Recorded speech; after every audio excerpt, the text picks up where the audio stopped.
Meus irmãos, nós temos passado por muitas transformações todos os dias na nossa vida. Desde que nós nascemos, a gente passa por processos de transformação, né? Às vezes eu falo assim para o Charles, meu Deus, eu tenho que emagrecer. Eu tinha 59 quilos quando eu casei, quando eu nasci eu tinha 2 quilos. Então, falei, pois é, mas a gente quer sempre dar uma melhoradinha, né? Tá, a gente quer melhorar o cabelo, a gente quer melhorar a roupa, a gente quer melhorar o físico e a gente está sempre acompanhando as mudanças e as tendências que a gente gosta de dizer no mundo, né? Principalmente a mulher, que é no mundo da moda.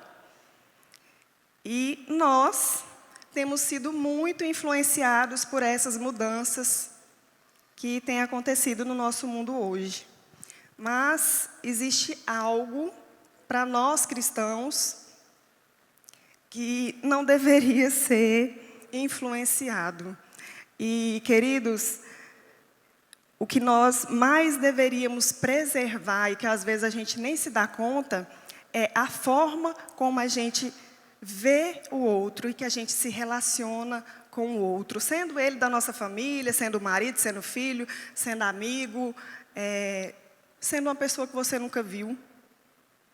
Isso é algo que nós não deveríamos permitir que mudasse na nossa vida, porque é algo que foi estabelecido há alguns anos atrás, por aquele que se fez carne, se fez homem e desceu para nos mostrar de que forma a gente deveria viver. Esse padrão não foi colocado pelo mundo, mas ele foi imposto pelo nosso próprio Deus. Então, meus irmãos, Jesus já apontava para o padrão que nós deveríamos viver. E ele, o tempo todo, mostra isso em seu ministério e ele conduz aos seus discípulos, sempre buscando ensinar e mostrar de que forma eles deveriam andar. E a característica de Jesus no seu ensino com aqueles homens, o qual ele andou, era o serviço. Essa era a marca do ministério de Jesus. E talvez nós hoje possamos estar um pouquinho fora desse padrão, que não foi estabelecido pelo mundo, mas pelo próprio Jesus. Então, por esse motivo, todo discípulo de Jesus é ou deveria ser servo. Eu creio que todos nós já saibamos o significado da palavra discípulo e de servo, já devemos estar cansados de ouvir tantas vezes, tantas pregações a respeito desse assunto. Mas é bom a gente lembrar um pouquinho, né? Recapitulando. Discípulo, no nosso dicionário, significa o mesmo que aprendiz, receptivo aos ensinamentos, seguidor. Servo é aquele que obedece, que está sujeito a um único Senhor. Então nós, discípulos e servos de Jesus, seríamos então seu seguidor e sujeito a um único Senhor. É isso que Ele espera de mim e de vocês, que sejamos sujeitos somente a Ele e que tudo o que fizermos seja para a honra e glória dEle, para o serviço dEle. Amém? Então, meus irmãos, é sobre isso que nós vamos falar hoje. O discípulo, um servo. Eu convido vocês a abrirem suas Bíblias no Evangelho de Lucas, capítulo 10, versículos de 25 a 37. Quem estiver sem Bíblia pode acompanhar na projeção. E creio que essa passagem dos evangelhos, se não for o mais conhecido, é um dos mais conhecidos. Creio que muitos de vocês já ouviram muitas pregações a respeito do que nós vamos falar. Mas eu creio que Deus tem algo novo para falar para vocês. Amém?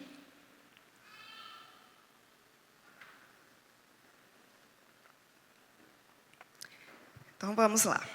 Certa ocasião, um perito na lei levantou-se para pôr Jesus à prova e lhe perguntou: Mestre, O que preciso fazer para herdar a vida eterna? O que está escrito na lei? Respondeu Jesus. Como você a vê?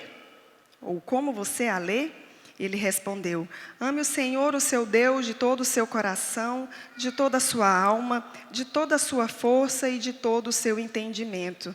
E ame o seu próximo como a si mesmo. Disse Jesus: você respondeu corretamente. Faça isso e viverá. Mas ele, querendo justificar-se, perguntou a Jesus: e quem é o meu próximo? Ele respondeu. Em resposta, disse Jesus: um homem descia de Jerusalém para Jericó, quando caiu nas mãos dos assaltantes. Estes lhe tiraram as roupas, espancaram-no e se foram, deixando-o quase morto. Aconteceu estar descendo pela mesma estrada um sacerdote. Quando viu o homem, passou pelo outro lado. E assim também um levita, quando chegou ao lugar e o viu, passou pelo outro lado. Mas um samaritano, estando de viagem, chegou onde se encontrava o homem e, quando o viu, teve piedade dele. Aproximou-se, enfaixou-lhes as feridas, derramando nelas vinho e óleo. Depois colocou-o sobre o seu próprio animal, levou-o para uma hospedaria e cuidou dele. No dia seguinte, deu 2 denários ao hospedeiro e disse-lhe: cuide dele. Quando voltar, lhe pagarei todas as despesas que você tiver. Qual desses 3 você acha que foi o próximo do homem que caiu nas mãos dos assaltantes? Aquele que teve misericórdia dele, respondeu o perito na lei. Jesus lhe disse: vá e faça o mesmo. Amém. Queridos, quando a gente faz a leitura desse texto, nós identificamos aqui alguns personagens que são mencionados nesse texto. O primeiro que a gente identifica é um perito na lei interrogando a Jesus, querendo saber o que ele deveria fazer para herdar a vida eterna. O segundo, um levita, um sacerdote, um samaritano e um homem que não tem sua identidade revelada, que foi assaltado. Só para contextualizar e relembrá-los, os judeus e os samaritanos, eles não tinham bons relacionamentos. Por quê? Porque para os judeus, os samaritanos eram considerados pecadores impuros. Isso aconteceu porque Israel foi dividida em 2 reinos e surgiu-se então o reino de Judá e o reino de Israel. Judá permaneceu ali, adorando a Jesus no templo em Jerusalém. Já Israel, além de adorar a Jesus, começaram também a cultuar outros deuses e, ao contrário do povo de Judá, eles acreditavam que eles deveriam adorar a Deus no Monte Gerizim, que se localizava na cidade de Samaria. Depois de muitos anos adorando a vários ídolos, o que aconteceu?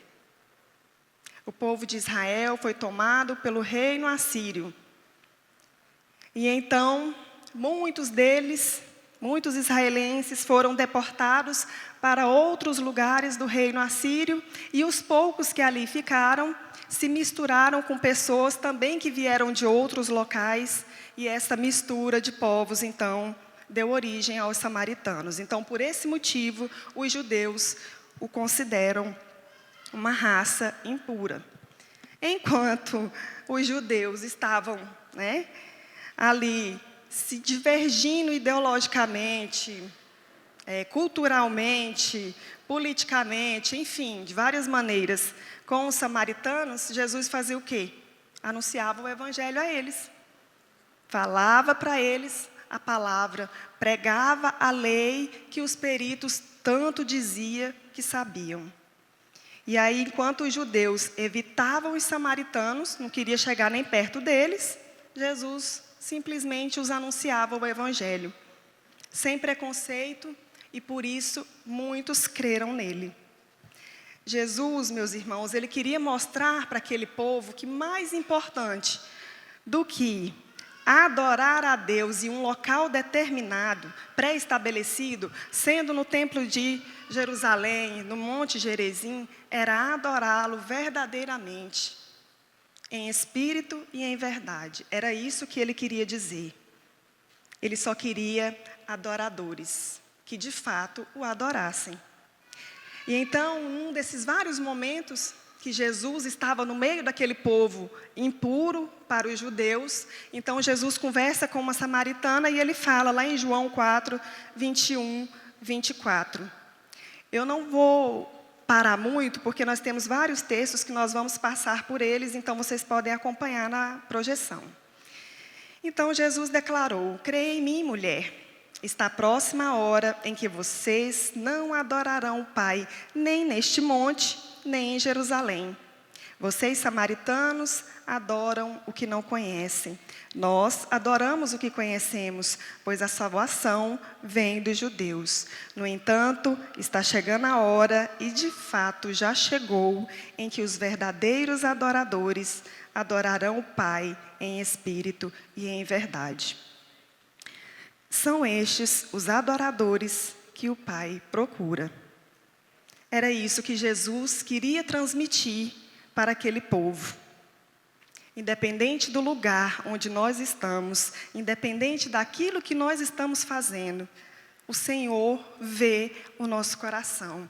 Enquanto eles, judeus, peritos na lei, fariseus, conhecedores, intelectuais, como eles gostavam de dizer, se preocupavam com a aparência dos samaritanos, Jesus olhava para a essência. E a gente costuma fazer isso, com os nossos julgamentos, com a nossa forma pré-estabelecida de olhar para o nosso irmão e julgá-lo por aquilo que os nossos olhos estão nos mostrando. Mas Jesus era Jesus, E ele escandalizou muitos judeus, porque ele não rejeitou os samaritanos. Então, por esse motivo, um perito na lei se achou no direito, então, de chegar em Jesus. Teve uma oportunidade, Jesus está ali no meio daquela multidão, teve a oportunidade, então deixa eu ver se esse homem aqui realmente é quem ele está dizendo que ele é. Deixa eu fazer umas perguntas aqui, deixa eu ver se ele sabe mesmo. Eu acho que ele não conhece a lei, não, ele não está nem cumprindo. Então, ele não só se achou sabedor demais, como ele achou que sabia mais do que Jesus. Então, ele começou a interrogá-lo, buscando com que Jesus tropeçasse em suas próprias palavras. Essa era a intenção desse perito na lei. Ele estava cheio de falsidade, de ironia, carregado de orgulho, de arrogância, se achava o tal, porque naquela época, para aquele povo, quase ninguém sabia ler, gente? Então, as pessoas iam lá para o templo e ficavam em pé lá, escutando os mestres na lei falar para eles. Então, ele se achava o bam.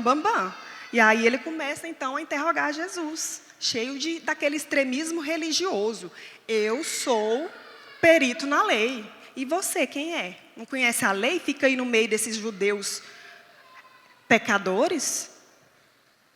Ele não se achava pecador porque ele tinha conhecimento da lei. Mas Jesus, sabendo qual que era a intenção dele, sabendo que ele era cheio de uma religiosidade, que eles já eram conhecidos mesmo ali na região, pela falta de amor ao próximo, porque eles realmente não consideravam nem samaritano, eles não consideravam nem pessoas doentes, paralíticos, eles não consideravam essas pessoas, porque para eles essas pessoas já eram pecadoras e amaldiçoadas. Então, era como se eles tivessem o sangue azul, sabe, gente? Eles eram a nobreza, o restante era ralé. Então, vai lá, bonito. Jesus, sabendo então qual era a intenção dele, ao contrário, porque se fosse eu, gente, eita, sanguínea do jeito que eu sou, Senhor, só pela misericórdia. Se eu sou Jesus, eu não ia agir daquele jeito, naquele amor todinho, naquela bondade, naquela mansidão, já sabendo qual era a intenção daquela bênção daquele homem, Mas Jesus, amorosamente, ensina para aquele homem que a lei de Deus é amor. Bênção, Então, Jesus diz para aquele homem: você, meu filho, respondeu corretamente. É isso mesmo que você precisa fazer, amar o teu próximo como a ti mesmo. Você bem conhece a lei. citou certinho Deuteronômio, ó, não errou nenhuma linha. Mas falta só um detalhe. Você não precisa só saber, não. Você tem que viver aquilo que você sabe. Então, indiretamente, Jesus estava dizendo para ele assim: bom, você veio aqui, me fez uma pergunta. Você mesmo respondeu. E você quer que eu faça o que mais? Você já sabe. Vá e faça. Faça aquilo que você já sabe. Ponha em prática. Jesus estava dizendo para ele assim, ó: meu filho, a lei é santa, mas a obediência perfeita a ela é que resulta na vida eterna. Vejam que Romanos 7,12 nos diz: de fato, a lei é santa e o mandamento é santo, justo e bom. Em Gálatas 13,12 diz: a lei não é baseada na fé, pelo contrário, quem praticar essas coisas, por elas viverá. Queridos, o apóstolo Paulo, ele está dizendo que todas essas pessoas naquela época, elas se baseavam na lei da época, que é a mesma lei de hoje, mas eles não a cumpriam.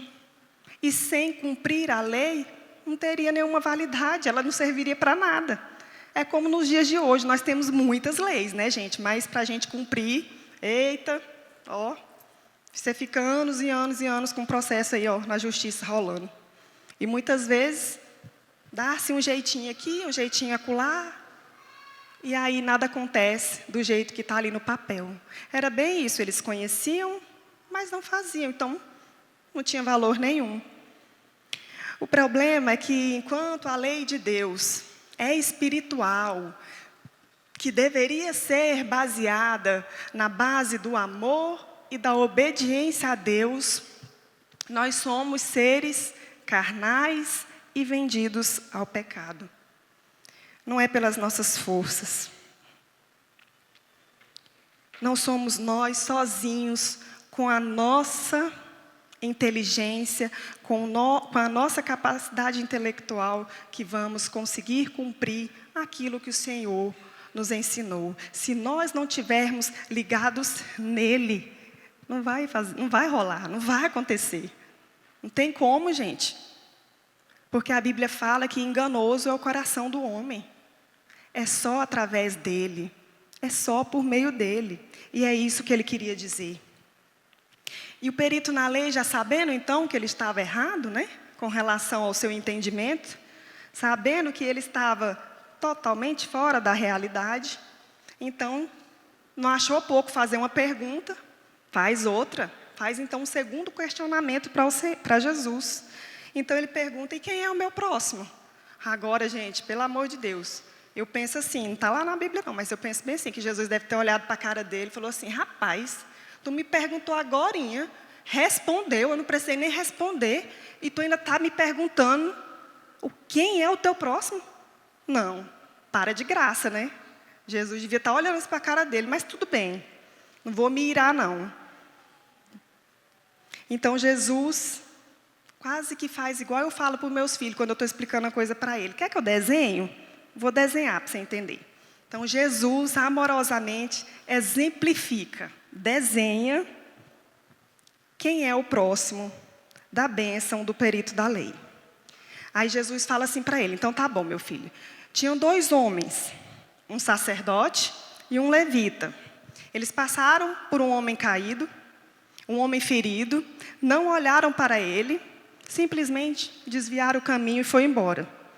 Aí veio um terceiro homem, um samaritano, viu o pobre caído lá no chão, todo ferido, machucado, parou, olhou para ele, com um olhar de amor, de misericórdia, estendeu a mão, colocou óleo nas suas feridas, cuidou dele, colocou em cima do seu animal e levou-o para uma hospedaria. Jesus desenhou, né? Qual desses, meu filho, que você acha que ajudou e que era o próximo daquele homem? Ei, ele não queria reconhecer que ele estava errado, né? Vamos combinar. Porque o orgulho era tanto que ele não queria assumir. Então Jesus amorosamente desenha a história para ele e diz: vá e faça o mesmo. Você só precisa fazer aquilo que você já sabe. Então, irmãos, nós também sabemos. Se nós estamos aqui hoje buscando, a gente pode até não conhecer a Bíblia de capa a capa, mas a gente sabe de muita coisa. E esse muito que a gente sabe, eita, será que a gente está fazendo? Será que a gente está cumprindo? Queria desanimar vocês, não, mas se for pelas nossas forças, não sai, não. Pode clamar, meu filho, é joelho no chão. Se não for através da misericórdia dele, do Espírito Santo dele, não sai nada. Sabe por quê? Os peritos na lei e os fariseus conheciam a palavra, mas não viviam a palavra. E se achavam os tais para chamar a atenção de alguém. E eu queria te perguntar, você conhece e vive a palavra que você conhece? Pergunta aí para a pessoa do teu lado. Ei, tu vive a palavra que tu conhece? Pergunta aí.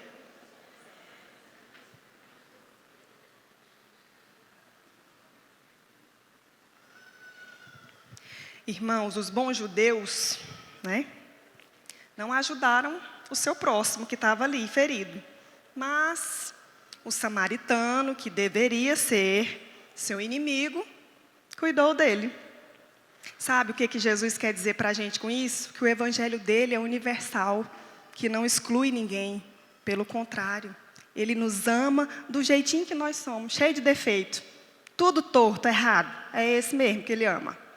Porque ele veio foi para nós, para os errados mesmo. Nós não somos santos, nem perfeitos, jamais. No dia que a gente tiver santo, eita, aí pode levar. O Senhor pode nos levar em glória, porque nós já estamos no ponto. Mas até lá, gente, nós vamos ter que buscar nele. A perfeição está nele e não em nós. Não naquilo que fazemos, não naquilo que achamos que merecemos e que achamos que sabemos muito e que podemos dar de melhor para as pessoas, não. Não é isso que Deus quer de nós. Lá em Tiago 4,14, diz: aquele, pois, que sabe fazer o bem e não o faz, comete pecado.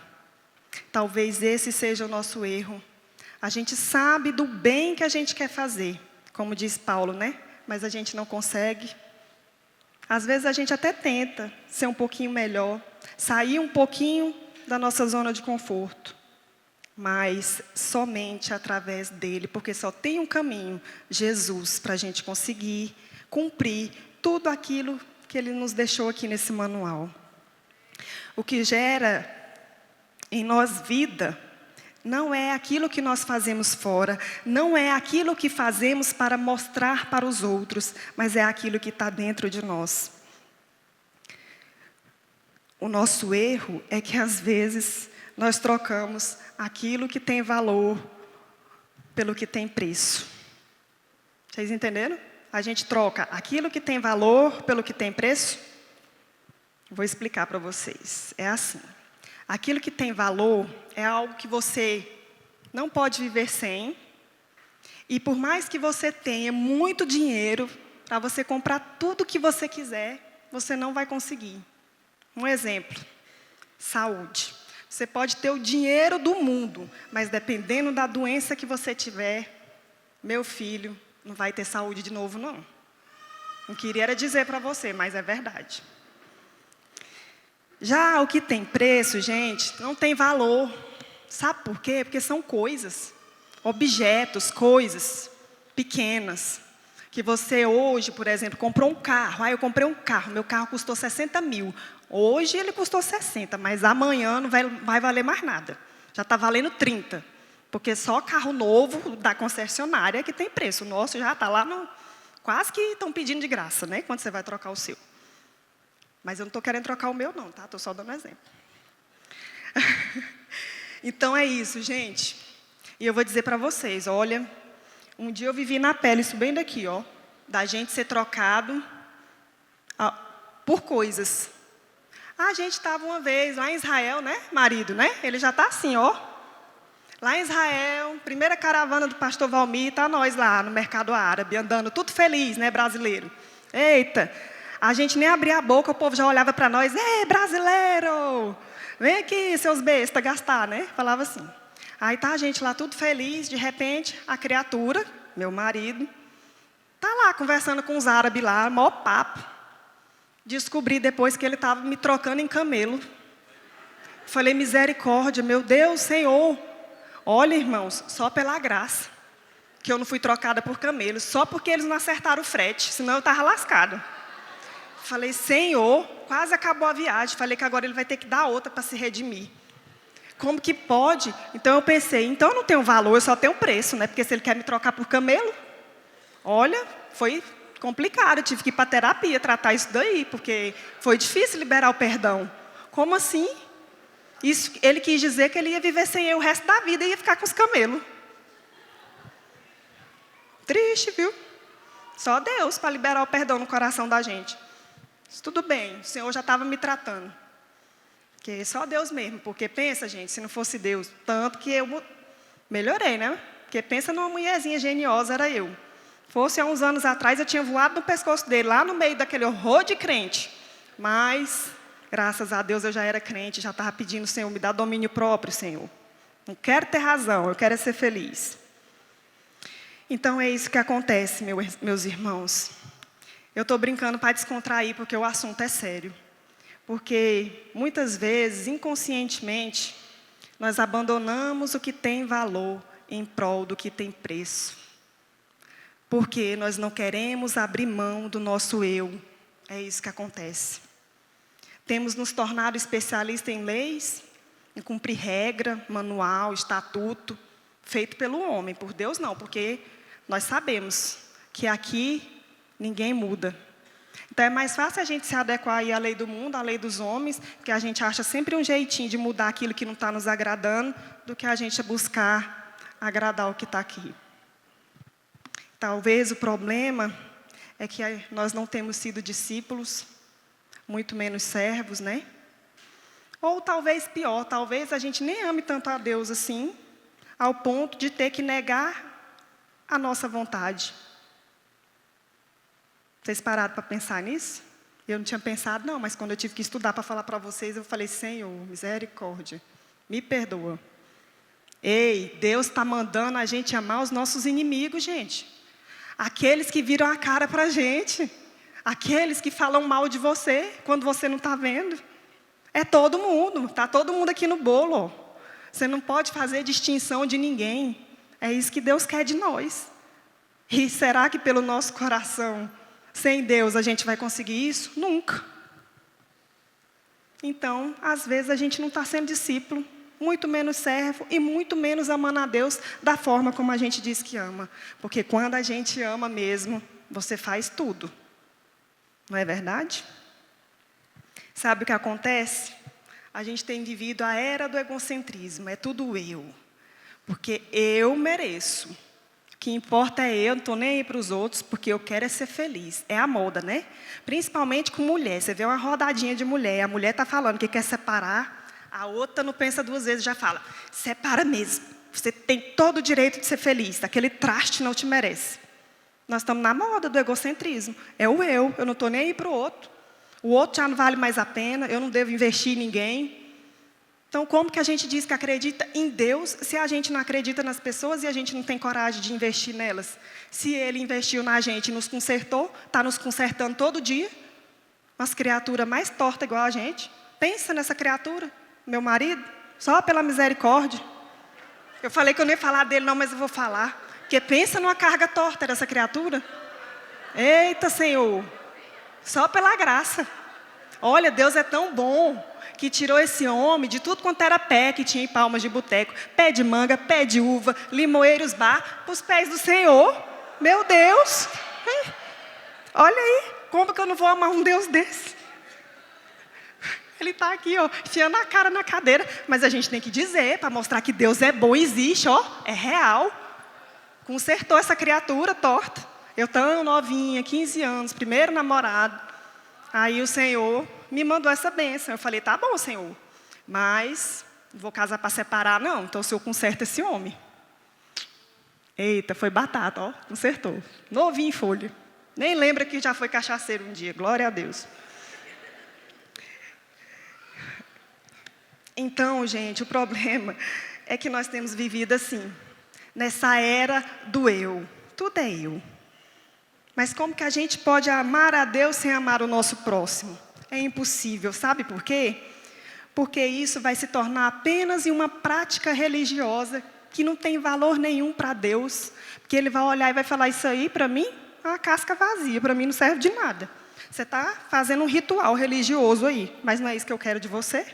Eu quero mais de ti.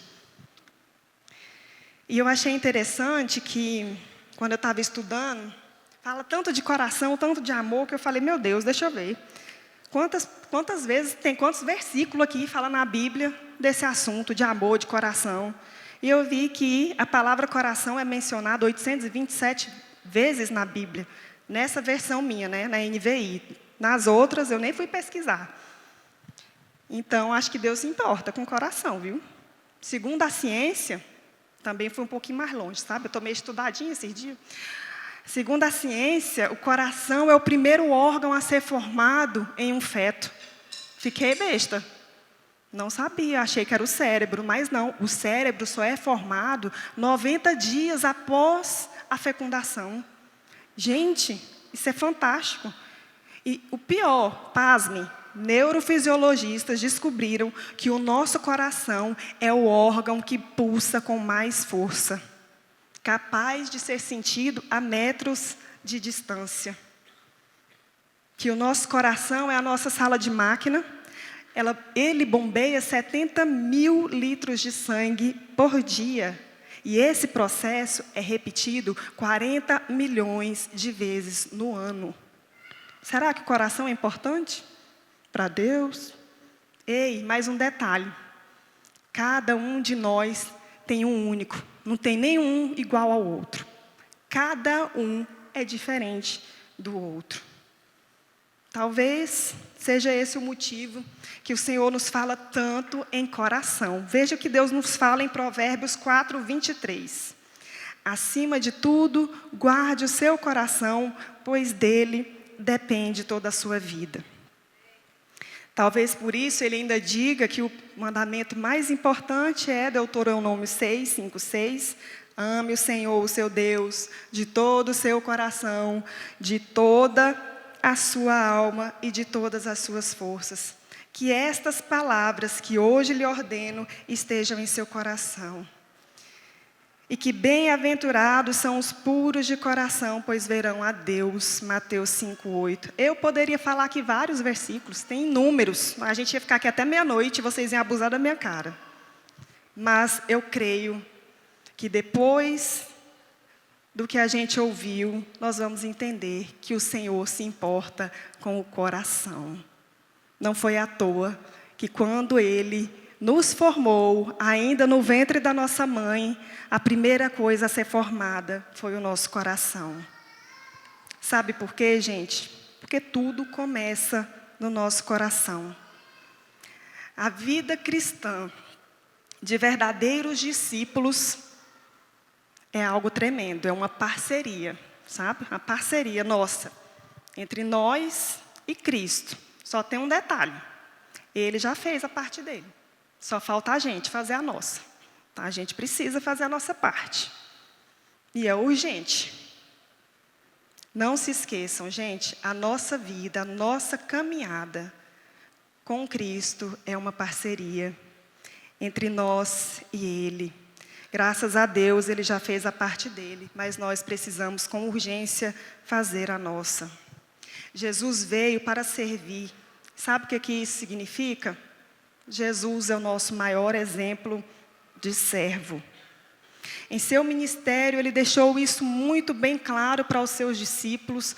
Todas as vezes em que eles estavam andando, em que eles estavam em comunhão, fazendo suas refeições, Ele acenava e apontava para isso, para os seus discípulos, mostrando que eles deveriam andar numa prática de serviço, servindo uns aos outros e às pessoas. Em Mateus, capítulo 20, 25 e 28, Jesus chama seus discípulos e diz assim para eles: Vocês sabem que os governantes das nações as dominam e as pessoas importantes exercem poder sobre elas. Não será assim entre vocês, pelo contrário.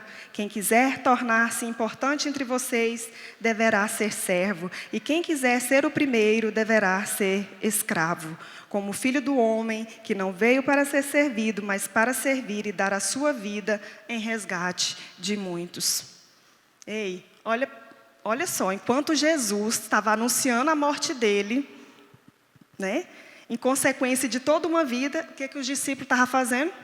Brigando, disputando os cargos, onde cada um ia ficar quando chegasse o reino dele. Veja bem, está lá o Senhor ensinando para eles, dizendo que quem quisesse ser grande teria que servir, e eles que estavam andando com Jesus, estavam disputando cargo e poder, brigando, causando contenda entre eles mesmos. Se eles que andaram com Jesus não entenderam, imagina nós. Eu creio que talvez alguns poucos, hoje talvez assim uns 15%, digamos assim, não esteja que nem eles não.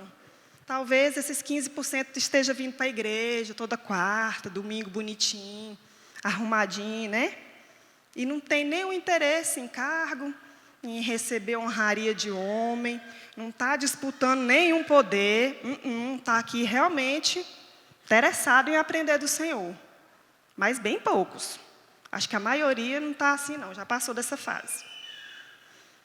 Gente, a verdade é que todos nós, quando a gente não está em comunhão com o nosso Deus, quando a gente não está buscando dele, a gente se pega fazendo isso daqui. A gente começa a buscar o poder, a buscar as posições, a querer ser visto e reconhecido o tempo todo pelas pessoas, e a gente acaba se achando muito merecido. E aí a gente começa a sair dos trilhos. Será que verdadeiramente nós temos agido como discípulos que não estão preocupados com essas pequenas coisas? Temos sido servos de Jesus? Ele nos diz que o importante para o discípulo era seguir o exemplo dele, servir e não ser servido.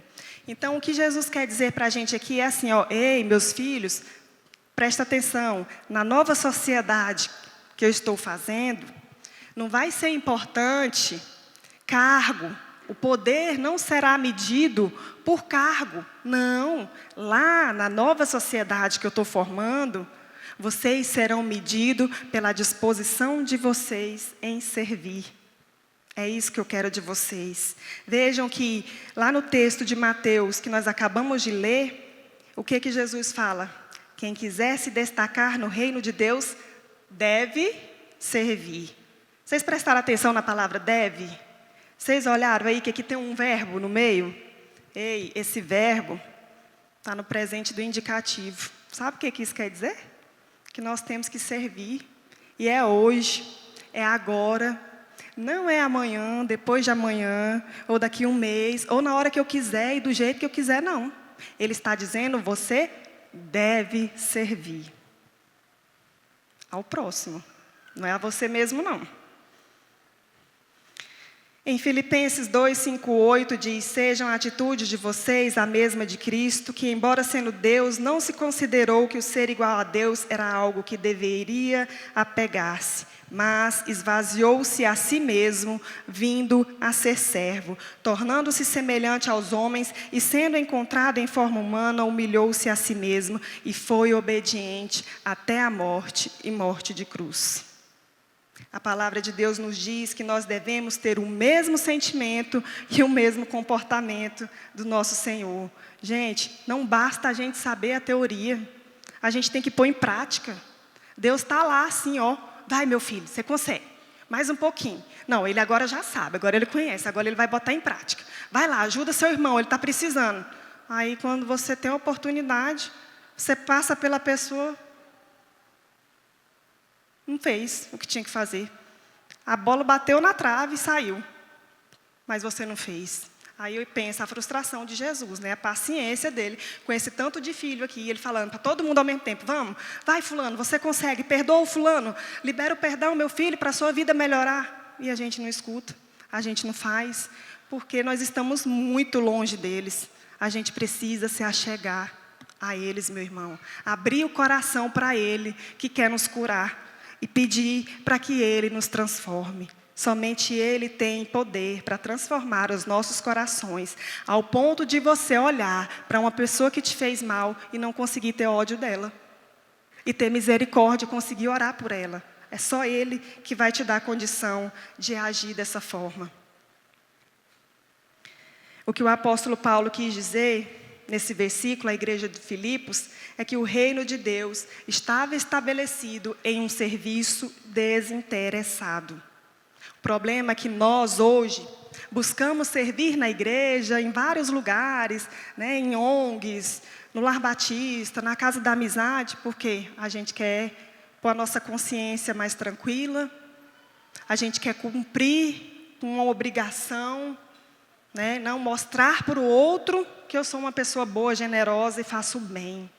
Mas às vezes o nosso coração está longe de ser bom, bem longe. E não é isso que Deus quer. Ele quer o nosso serviço desinteressado.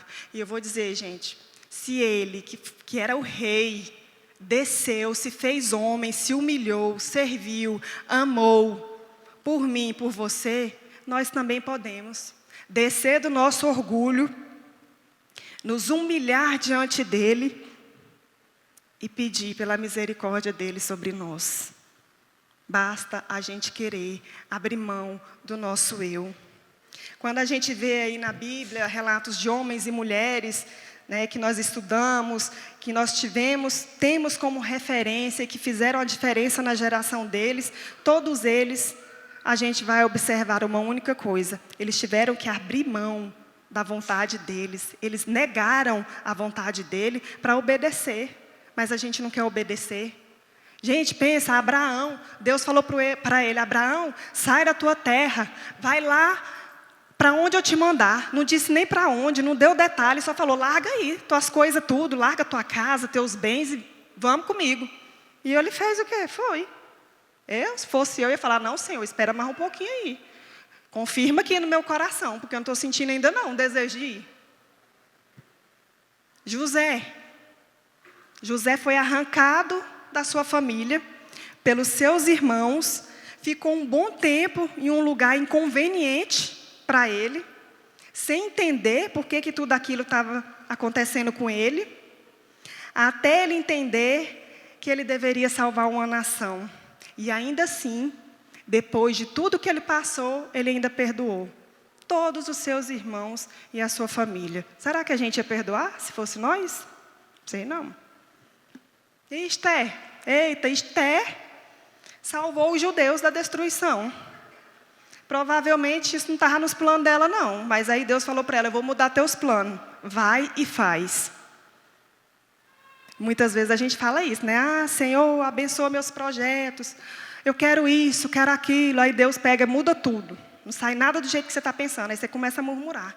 Ah, mas Deus só abençoa fulano, Deus não me abençoa, olha aí, eu pedi tanto isso e Deus não me deu.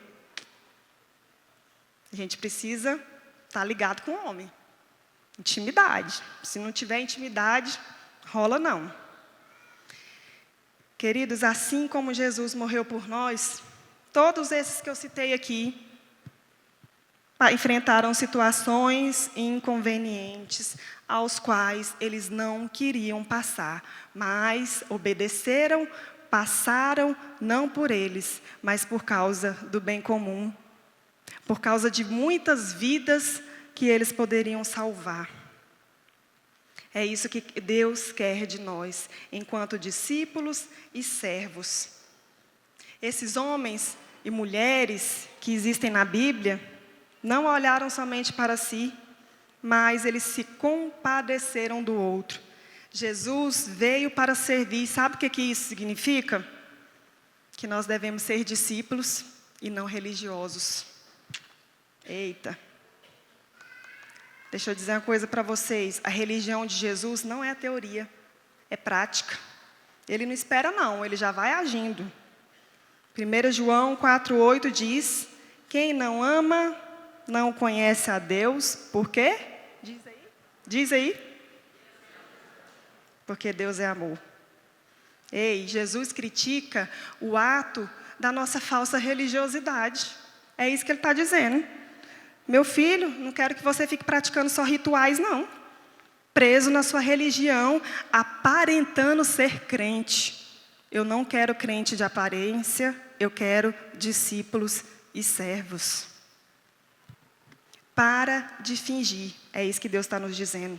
Deixa de hipocrisia, de falsidade e comece a me obedecer. É isso que Deus quer falar para a gente. Vocês não vão me odiar, não, vocês me amem, gente. Porque eu tenho que falar, porque se eu não falar, depois eu que estou lascada. Mas me amem, não me odeiem.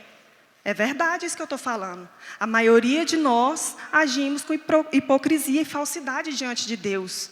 Eu sei que aí dentro do seu coração você está pensando. Mas eu quero te dizer que Deus continua nos amando da mesma forma. Ele não vai deixar de nos amar. Ele quer apenas que a gente reconheça, nos humilhe e clame para que Ele nos conserte. É isso que Ele quer de nós. A direção de Deus para as nossas vidas não contraria a sua lei e aquilo que Ele ordena. E a atitude desse samaritano que a gente acabou de ler agrada a Deus porque o que importa para Deus é o coração puro, verdadeiro, que age com amor quando ninguém está vendo. Sabe por quê? Aquilo que a gente faz para Deus, gente, não precisa de plateia. Porque se é para Deus, basta que Deus saiba. Ninguém precisa ficar sabendo, ninguém precisa ver. Mas o problema é que a gente só quer servir se for no louvor. A gente só quer servir se for ali na recepção, porque todo mundo vai me ver. Ah, não vou servir na cozinha, não. Meu Deus, vou ficar só a cebola e o alho. Deus me livre de cuidar de menino, ficar trocando fralda de cocô. Ei, é para Deus que você está servindo, não é não? Porque se for para a plateia, não precisa não. Pode ficar em casa, não precisa nem sair de casa para vir aqui por obrigação. É isso que Deus está te dizendo. Jesus quer ver obras decorrentes da nossa fé. E não uma fé vazia e cheia de boas obras. Não é isso que Ele quer de nós. Porque aqueles que já são salvos, queridos, eles já andam nas boas obras. E por esse motivo, eles agem com gratidão. Eles agem com adoração, com louvor a Deus. Porque eles já foram alcançados. Tiago 1:22 resume bem o que diz essa parábola que nós já tanto conhecemos, que já estamos cansados de ouvir. Assim diz o texto: tornai-vos, pois, praticantes da palavra e não apenas ouvintes, enganando-vos a vós mesmos. A gente acha que está enganando ele, né? Está enganando você mesmo. Pior é que a gente sabe disso, né? Mas a gente ainda insiste em pensar que a gente está enganando ele. Nós muito falamos em servir, mas pouco fazemos. Infelizmente. Então, irmãos, o mundo está precisando urgente de novos bons samaritanos. Sabe por quê? Porque assim como os judeus, às vezes a gente não vê o agir do Senhor na nossa vida. Não estamos vendo Ele falando conosco, não estamos ouvindo o que Ele tem para ministrar no nosso coração, porque estamos longe dEle. Os judeus não viram Jesus como Messias. Sabe por quê? Porque eles estavam esperando um rei chegando glorioso. Eles não viram que Jesus estava ali simplesmente pelo fato de que Ele serviu, se humilhou e amou as pessoas por onde Ele passou. Porque Ele queria ensinar para aquelas pessoas que aquele que já sabia qual era a sua identidade, já estabelecida por Ele, não precisava de cargo, não precisava de poder e muito menos de conhecimento. O mundo então está precisando de pessoas menos preocupadas com status, com poder, com o social, dentro e fora da igreja. Você sabe por quê? Eu estava pensando, esse mundo que nós vivemos hoje está um caos, não está? Todo mundo vai concordar. Mas sabe por que está um caos? Porque nós estamos negligenciando. A culpa é nossa. E eu vou te dizer por quê. Sabe por quê? Porque nós dizemos que somos discípulos e servos do Senhor, mas nós brigamos por poder o tempo todo. É na igreja, é no trabalho, começa em casa. Já começou ruim, já começa em casa. Veja só, hoje ninguém quer servir mais ninguém em casa. A mulher não quer servir o marido, marido não quer servir a mulher nem a filho, filho não quer servir a pai e mãe, e nós estamos gerando um monte de gente doente, cheio de desvio de comportamento, cheio de trauma, de complexo. A culpa é de quem? Nossa, a Bíblia não diz que a gente tinha que ser sal e luz da terra? Que a gente tinha que fazer a diferença onde a gente estava? A gente não está conseguindo fazer a diferença nem na nossa casa. O marido chega para a mulher e fala: ei, amor, passa essa camisa aqui para mim, está toda amassada. Vai, passa você, tem mão não? Se vira, oxe.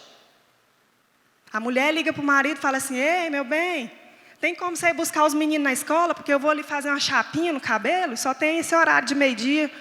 Oxe, para que arrumar cabelo? Vai para onde? Precisa disso não. Não, vai lá buscar teus filhos. Ainda fala assim, vai lá buscar teus filhos. Nem parece que é dele, parece que a mulher teve os meninos sozinha, né? É assim. O mundo está assim hoje. Porque ninguém quer servir a ninguém. E se a gente não serve em casa, nós vamos servir na igreja? Nós vamos servir fora de casa? Não vamos. Porque a gente replica aquilo que nós somos. E mais cedo ou mais tarde as pessoas vão nos conhecer. Vão saber quem é a gente. Você não vai aguentar ficar fingindo a vida toda, não. Para de viver de aparência. A disputa por poder começa dentro de casa. E a gente tem levado isso para fora. É por isso que nós estamos vivendo da forma que estamos vivendo. Nós não estamos sabendo fazer a diferença na nossa geração. Não estamos sendo sal e nem luz do mundo. É isso que acontece. Estamos deixando o relativismo do mundo interferir e modificar a nossa vida. Ao invés da gente influenciar, nós estamos sendo influenciados pelas tendências, como eu iniciei falando.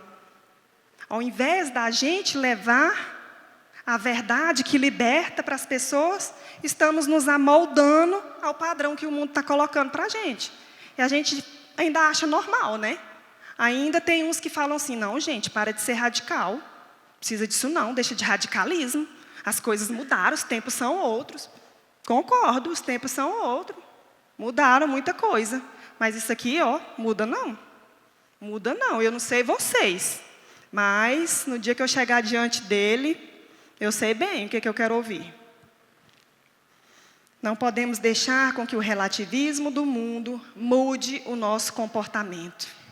O nosso caráter, o nosso comportamento deve ser o mesmo aonde nós estivermos. Temos que parar de buscar posição, status, poder, dinheiro, orgulho, vaidade, porque isso não vai nos levar para lugar nenhum.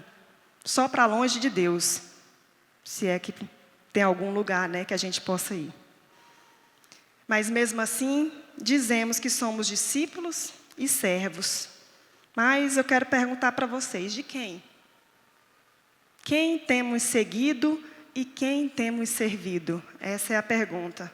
Pensa aí, vocês, vão pensando, vão refletindo aí no coração. Nós podemos enganar o mundo todo, até a gente mesmo, mas Deus não. Então nós precisamos ser sinceros. Sabe por quê? Deus já está cansado do nosso teatro. Já está cansado da gente ficar encenando para Ele. Gente, Deus não precisa de atores. Ele precisa de adoradores, discípulos que o buscam em espírito e em verdade, que estão dispostos a fazer o que a própria palavra dele diz em Lucas 9:23. Aquele que quiser seguir-me, acompanhar-me, e em várias versões tem várias palavras, negue-se a si mesmo, tome a sua cruz e me siga. É isso que Ele quer.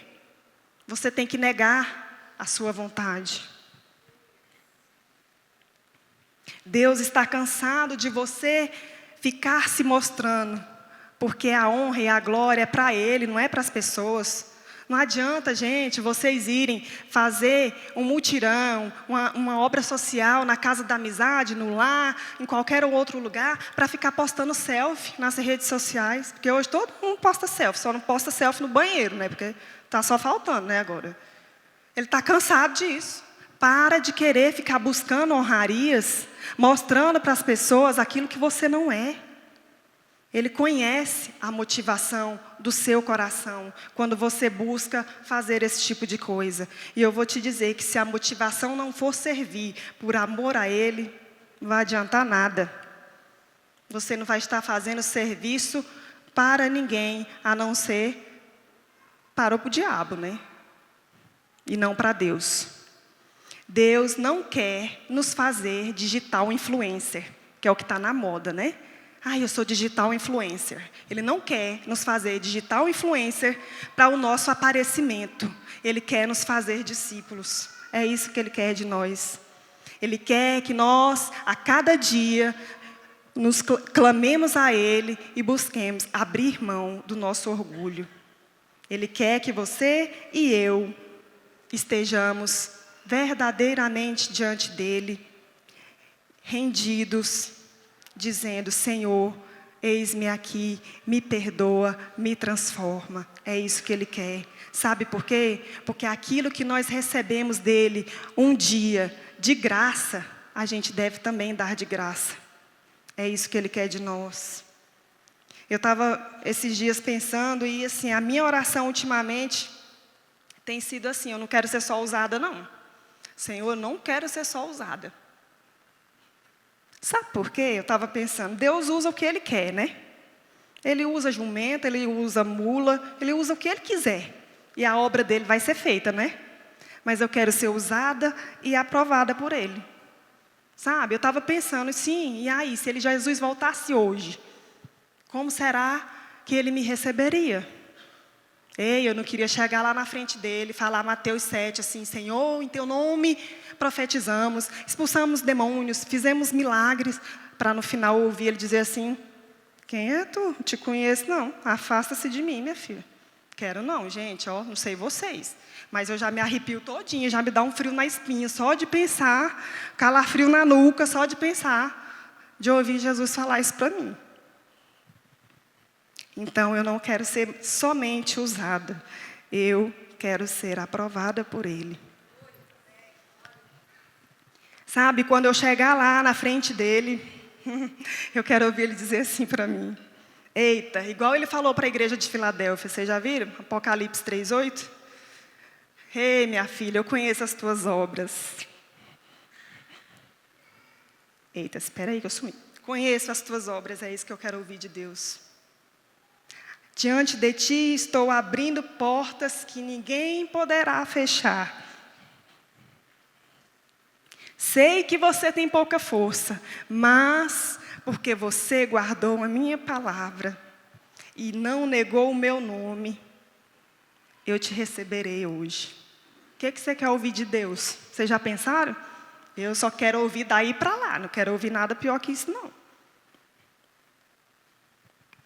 O nosso propósito enquanto discípulos é torná-lo conhecido através de nós. É essa a nossa missão, é esse o nosso propósito. Nós precisamos ser resposta de amor, de compaixão, de misericórdia, de ajuda mútua aonde nós estivermos. Porque o mundo está doente e a culpa é nossa. Infelizmente, nós deveríamos fazer a diferença. Nós deveríamos nos importar com o outro e nós não estamos agindo assim. Tem uma frase que eu gosto muito de um teólogo chamado Martin Lloyd-Jones. Ele fala assim: Jesus nunca mudou o seu evangelho para que se adaptasse às pessoas. Ele mudou as pessoas para que pudessem caber em seu evangelho. É nós que precisamos ser mudados, não é o evangelho. É nós que estamos errados, não é a palavra de Deus. É nós que precisamos buscar e clamar a Ele, não é a palavra de Deus. Eu queria te perguntar uma coisa: E eu creio que talvez a pergunta possa soar mal, ou possa te deixar um pouco impactado. Mas eu quero te perguntar, e que você possa pensar e orar a Deus depois que você escutar isso. Meus irmãos, vocês estão na igreja ou em Cristo? Aonde vocês estão? A gente está simplesmente aqui sentado numa cadeira? Ou a gente está buscando estar ligados a Ele todos os dias? O que vocês têm feito, analisado, pensado com relação a isso? Ele é a videira. Se não tivermos enxertados nele, nós não vamos conseguir. Precisamos buscar, através do Espírito Santo dele, a misericórdia e o amor, a compaixão que precisamos para olhar para o nosso irmão com o olhar que o Senhor olharia. Que não seja com os nossos olhos carnais, mas que sejam com os olhos do próprio Senhor. A gente só vai conseguir fazer isso, meus irmãos, quando a gente estiver transbordando da presença do Espírito Santo. Somente assim nós vamos conseguir ser verdadeiramente discípulos e servos que transformam, que modificam o meio aonde estamos. Eu queria encerrar convidando vocês para ficar de pé. Enquanto o louvor toca a música, que vocês colocassem o coração de vocês diante de Deus. Mas eu queria dizer algo que vocês não esquecessem. O Senhor não vai investir o poder que Ele tem para promover pessoas. Ele vai investir o poder que Ele tem para transformar a sua vida. Amém? Sabe por quê? Porque, queridos, o reconhecimento no céu é o que importa. Sabe por quê? Porque o reconhecimento no céu é eterno. E o do mundo é passageiro, vai acabar. E aquilo que nós plantamos aqui, que buscamos aqui, talvez esteja nos tirando do centro da vontade de Deus. No dia que o Senhor nos levar, nós não vamos levar nenhuma riqueza daqui. Dinheiro nenhum, poder nenhum, cargo nenhum. Nós vamos levar aquilo que geramos dentro de nós. Então eu queria que vocês se lembrassem, busquem o reconhecimento do céu, porque esse é o que importa, esse é eterno, o do mundo vai acabar. Coloque-se diante do Senhor, abre o teu coração, peça para o Senhor te perdoar das vezes que você foi egoísta, individualista, que você só pensou em você mesmo, que você não foi capaz de olhar com os olhos de amor do Senhor para aquilo que estava acontecendo à sua volta.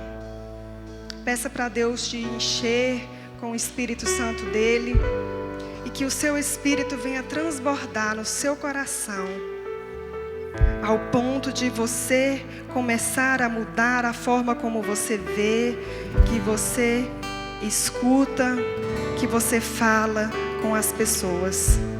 Clame ao Senhor. Não se cansem de fazer o bem.